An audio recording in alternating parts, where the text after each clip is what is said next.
Hi and welcome at Tanya's, my podcast where we talk about all things mental health, mental fitness, and getting the best out of life.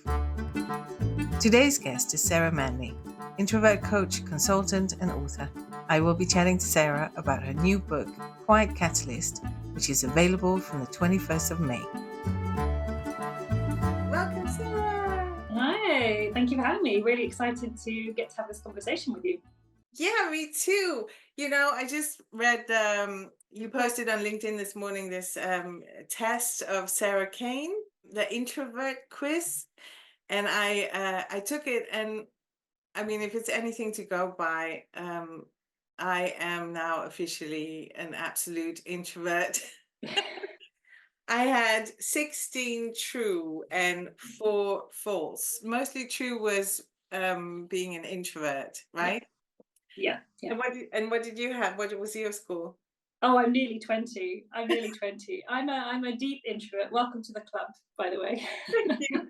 Yeah. So we just jumped into introversion, which is what your book is about, Quiet Catalyst. Tell us a little bit about the book. What's it about? Who's it for? And what was the inspiration? Gosh, so much to say on this. So it's designed to be a guide for introverts to help them thrive in their career. So Quiet Catalyst was really born out of my experiences and my struggles of my 20 years in corporate healthcare marketing, where as a quieter person, sometimes I thought, gosh, is there something wrong with me? There are lots of my colleagues around the boardroom table or in meetings and workshops who were louder and bolder and naturally more reactive. And there came points where I thought, I'm a bit overlooked here. I've got lots of valuable things to say, but it just takes me longer to process them. I'm not somebody who's spontaneous, reactive, off the cuff remarks. I just need that time to consider and filter, and I'd rather go away and do the analysis, talk to people one on one, formulate the ideas, and then share them. And that wasn't the prevailing way to be successful very often. Anyway, so just over a year ago now, I was made redundant from my role, and I decided, right, let's just take a bit of a break. And I started writing. Less than a year later, I actually have a book, and it's designed for people who are like me in many ways, who feel overlooked in their careers, maybe struggling with certain things because they are quieter at the table in their job at work. So lots of ideas about how to use your quiet strengths really as superpowers.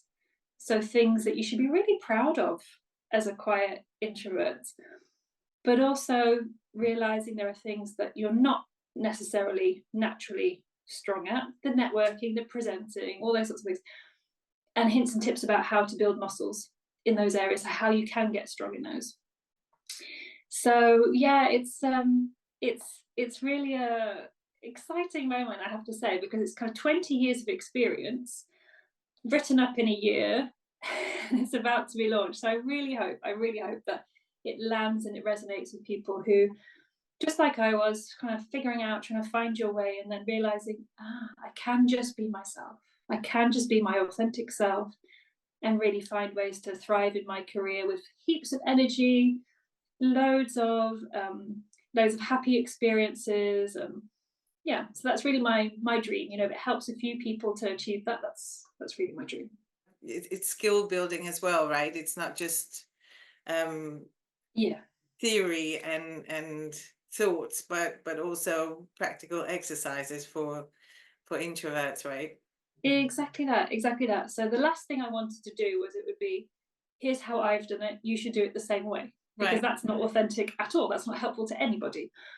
So you're totally right. The idea is to kind of share some observations, some experiences, but as a coach, I bring that mindset into the book as well. So lots of exercises, things to work through to help people better understand their type of introversion. So I call it the introvert fingerprint. So beyond your introversion, what else makes you up? What else makes you uniquely you? All kinds of exercises through the book, lots of moments of reflection as well. So I really guide people to use a workbook as they go through, take their notebook and pen and reflect on some of these things. And then the hope is that what people are able to take from the end is something that they can really use themselves in their day-to-day working lives and beyond, potentially as well. That's amazing. And for the people who don't really know about introversion, what, in your words, defines an introvert? Oh, really nice question. There's a lot of controversy about this question sometimes. I think that the one definition that everybody agrees on is about where people get their energy from, where they prefer to spend their time to re-energize. So introverts tend to prefer to re-energize after a long day in a quiet environment, alone, going slow, going quiet, whereas an extrovert typically prefers to get their energy from other people. So after a busy day, going to a pub, going to a party, being in groups of people, being in that buzz, that really energizes them. So that's the kind of main distinction that everybody agrees on. But of course, that then shows up in different ways. So, typically the introvert is known for being a bit more reserved, a bit quieter. I already do this in my body language, sitting back, observing, reflecting, maybe more slow, steady, calm. And the extrovert typically shows up as more of this, more forward, more active, more impulsive, etc., more talkative, louder, bolder. But very quickly we get into stereotypes when we start doing that kind of thing. Of course, the vast majority of people sit somewhere on the continuum between introvert and extrovert. Very few people are truly only introvert, only extrovert. Can change a bit through your life, can change a bit depending on the context of what's going on for you.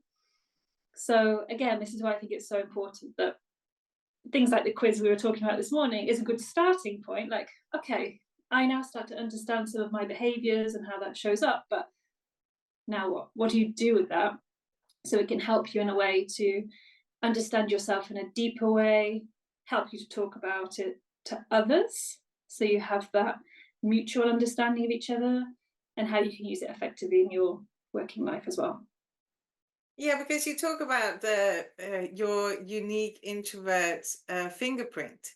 Can you tell us a little bit about that? So there are various components in this. So one is really understanding like what type of introvert are you? Because again, there's no one little box to sit in. Thank goodness, by the way, thank goodness. So, you can have more social introverts or introverts who are more deeply reflective, or there are many different types. So there's an exploration of, what type of introvert are you? Also things around, what motivates you? Because what motivates you in life will drive you in different directions and to different intensities. There's also a part about your values. And as you know, of course, you very often accumulate your values very early in life. And okay, they're shaped and they will evolve slightly as you grow through adulthood and in your career.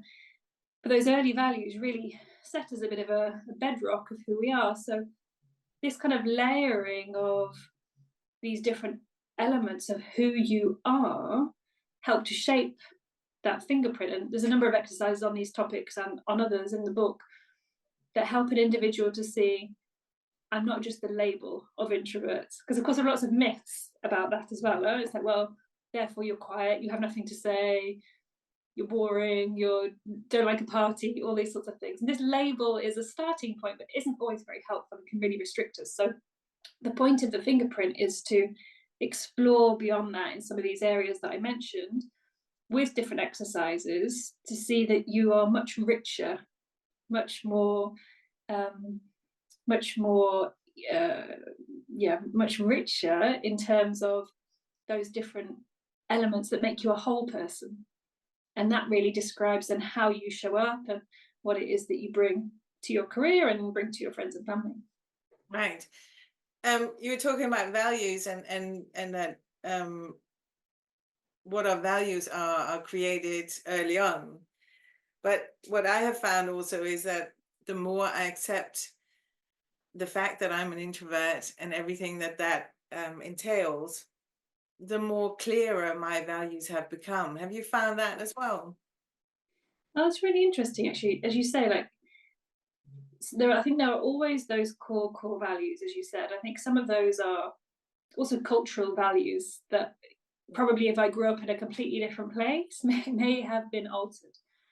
Um, I think it's a question of maturity sometimes and that self understanding that helps you to really know truly at the depth of my core of my soul, what do I believe? What do I believe is right, wrong? What am I still undecided?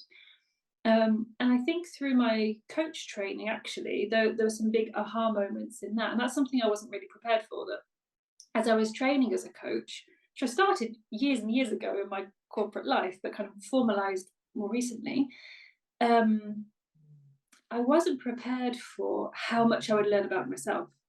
You know, as we're learning to coach, you receive a lot of coaching, there's a lot of self reflection goes on.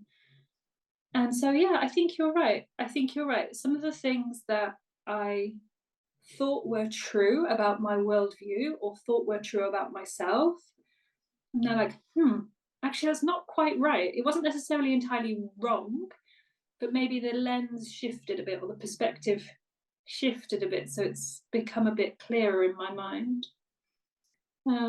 Yeah, so no, I definitely resonates what you say. I think it does evolve, it does shape, it does change. So, can you tell me a little? I'm curious about your journey as an introvert. Did you always know you were an introvert? Well, it's a lovely question, actually. I think I didn't know about the word introvert for a long time, and I wish I'd known sooner because it would have been very helpful. There are times in my life when I can remember going, why don't I like to join in as much as everybody else? Or why do I struggle in this social situation? And it would have been useful in those days to be like, it's because I have the energy of an introvert. So, you know, things even back at primary school where, there might be a group activity or something like that. I'm standing back. It's not that I don't like to be with people and be involved, but it's just not my nature to jump straight in. And one moment I can really remember, especially is at university. So, it's like Freshers Week, everyone's getting involved and everyone's getting to know each other.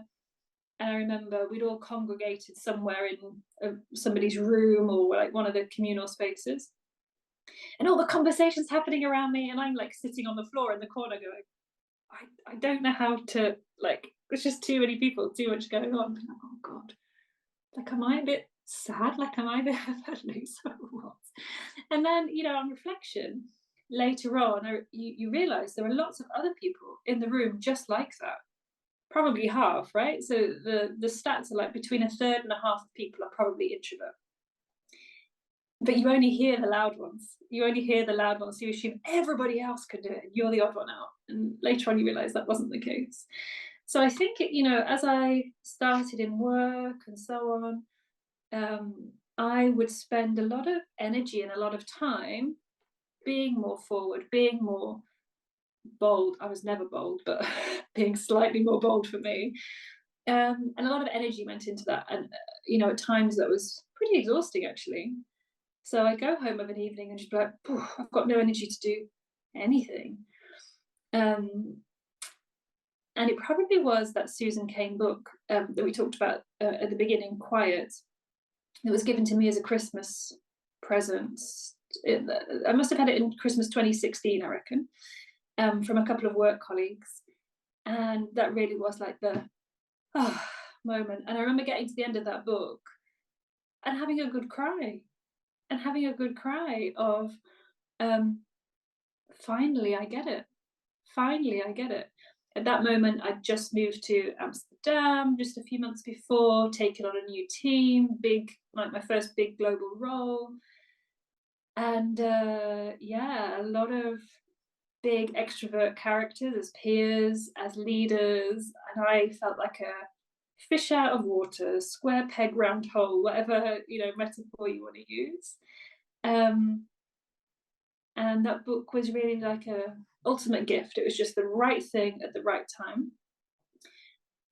Alongside that, by good fortune, I'd started some brilliant coaching. So many of the directors were given this intensive program over the course of, I think, 6 months. And so I think those combination of things together, like being put in a completely new space, way out of comfort zone, the book and the coaching together was that moment. Got it. Finally, I understand myself better. I know better how to work with my strengths, and I know better how to put the right amount of energy into things that I'm not great at. And I'm not saying it was perfect there on after, but it made sense, which was so reassuring and so energy giving, and so just a much nicer way of being. To be honest, a much nicer way of being. And people often have said, but you were always really successful, like in your career, you got promotions and things went well. And yeah, it did. Yeah, it did. I worked blooming hard for that to happen. And I had a boss that used to call me the Swan, because you'd see on the surface this person is like, yeah, it's fine, like no problem, no problem, and underneath this crazy paddling, but nobody saw it. And in hindsight, I talk a lot about this in the book and in my coaching as well, being careful that you don't give away so much of your energy to be this and to put on the performance and put on the show, and then underneath you're gradually getting more and more tired and exhausted and resentful and cynical and all these awful things that can start to happen. But yeah, really take the understanding of who you are as an introvert and learn how you want to use those things to be successful and to be happy. You talk about superpower, introversion as a superpower. So tell me about that. Yeah. Oh, lovely question again. I really wanted to push the needle a bit, like give things a shove a bit, shake the status quo by talking about introversion as a superpower, because so many things I would read, whether they were articles, documents, books, or even on social media, there'll be these funny posts about introversion that are not funny. They're really frustrating, because it'll make like a little joke about the introvert who never speaks, the introvert who isn't friendly, and I was really annoyed about that because it's not the case. Introverts are not necessarily shy, not rude, not antisocial, not these things. So I wanted to flip the script and say, actually, being quiet, being reserved, being thoughtful, being all these things can be used in the most powerful way imaginable. And they're not things that you need to apologize for. They're not things that you need to explain away and, hide. These are really important qualities. And I think the last chapter of the book, I talk about the future of work and why quiet skills, introvert skills and core competencies are so vital for that. And this isn't about saying introverts good, extroverts bad. Not at all. There is absolutely this need for diversity and putting brilliant minds together wherever they come from, wherever they sit on any spectrum for that matter. But it's really around, in the world today, which is so crazy, let's be honest, there's VUCA world, as it gets called, where everything is always on, always fast, always rushing, always under pressure. Wouldn't it be amazing if we could pause, we could take a breath, we could give things some thought, we're not jumping on the next thing and quickly making the decision, but actually thinking through the time, the space, the analysis, this kind of very human-centric nature that often introverts have, that deeper intuition that allows you to smell a bit what's going on beneath the mask or the act or the whatever. That deep connection one on one with people to really understand what's going on at the core, all those sorts of things. These are mega important for where we are today and where we need to get to in the future as well. Thinking the big issues of our time around sustainability and regeneration and many, many things. These are really important to bring to the table. And I really believe it's not only the role of introverts to do that, but also for extroverts and everybody along this continuum to think about those skills and think about how they can use those in their everyday life. So this is why I think it's a superpower. Let's talk about introverts in the workplace. What's your impression? I mean, you've been working in the corporate world for many years. Is there space for introverts, or are they being left out? Oh, well, there's definitely space. I was one for 20 years in there, so I definitely held my space. I think the experience can really depend within the corporate world. Where is that? So I was in big organizations in sales and marketing teams. So I remember doing exercises. There's one called Insights Profile, and you have this kind of wheel of introverts, extroverts, and we did it as a whole team, and we stood on it. And I think 80%, 90% of people in the teams were all on the extrovert side. And there's me and a few others, mostly either HR or team assistants, sitting in the introvert side. So I was probably the odd one out, or should probably phrase that differently, but I was probably the odd one out. However, in my journey after leaving my corporate life, I've been speaking to people out of so many different sectors, and you realize it's not true everywhere, of course. There will be categories where, and again, this might be a bit stereotyping, but it's what I've found so far, whether it's accountancy, there's a lot of introverts that sit in accountancy, whether it's some consulting firms, you get a lot of introverts who are drawn by the analysis and this kind of piece. I was talking with people in cybersecurity, for example. Certainly, lots of introverts, IT and tech and so on. So I think there are pockets where you find probably that 80-20, 90-10 that I mentioned is the other way around. And I think depending on where you are in your career, you perhaps don't fully realize the impact that it has on you by being in the minority or the majority. And it's not even something I thought about. When I first started work, it never crossed my mind at interview or anything else when I was doing the rounds as a new grad, which company do I want to work for? How am I doing at interviews? Didn't really think about, other than, do I like the person that's interviewing me? Do I like the couple of people that I've met? Do I enjoy what the company mission is and what the work will be? Didn't really think about more from a cultural, everyday perspective. And I think there are some important signals that when you're starting work or when you are moving companies, there are some important signals to pick up on about what is the prevailing energy, temperament, preference going to be like. So, just things you can pick up on about how does that company or team celebrate things? How does that company or team reward people or identify what is good work? Where does the team like to spend its team days, and what do they like to do? How do they organize meetings? All kinds of things like these important signals that, again, you don't know what you don't know until you've really thought about it.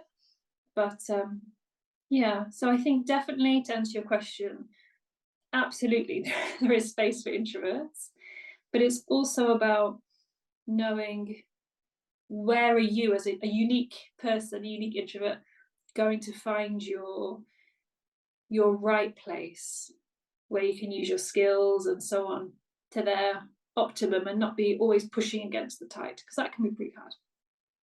It just made me think, when you were a little girl, was that job that you did for all those years, was that the job that you wanted to do? Was that your dream Hmm. job? Do you know, it's funny. I never really had, I want to be a, other than all the things that, often children say, I want to be a nurse, I think I was a doctor, I was a pilot at one point, all kinds of things, depending on, what had been going on in life. My mum has told me that I used to say when I was quite young, I want to be a lady in a smart suit. So where that came from, I have no idea. But that was my thing.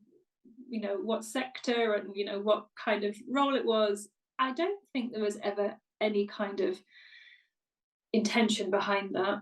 I'm a big believer in life. You just kind of follow the breadcrumb trail, like, keep looking up, don't disappear off a cliff, but follow the trail step by step, which is kind of how I ended up there, I think.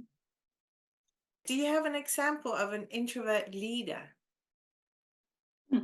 Yes. Me? No. An example of an introvert leader. Yeah, sure. A So famous person. Do you know a yeah, famous? there's actually lots. Anybody from, Bill Gates, Richard Branson, Sheryl Sandberg is also an introvert. Richard Um, Branson, an introvert? yes, yes. I was also surprised at the beginning because he looks like somebody who on the surface is there for the PR and the big stuff, right? He did all those things with sitting on an airplane and with all these girls around and with the he did all these crazy stunts in the 90s or something, Yeah, right? yeah, yeah, yeah, yeah. Introverts can do crazy stuff too.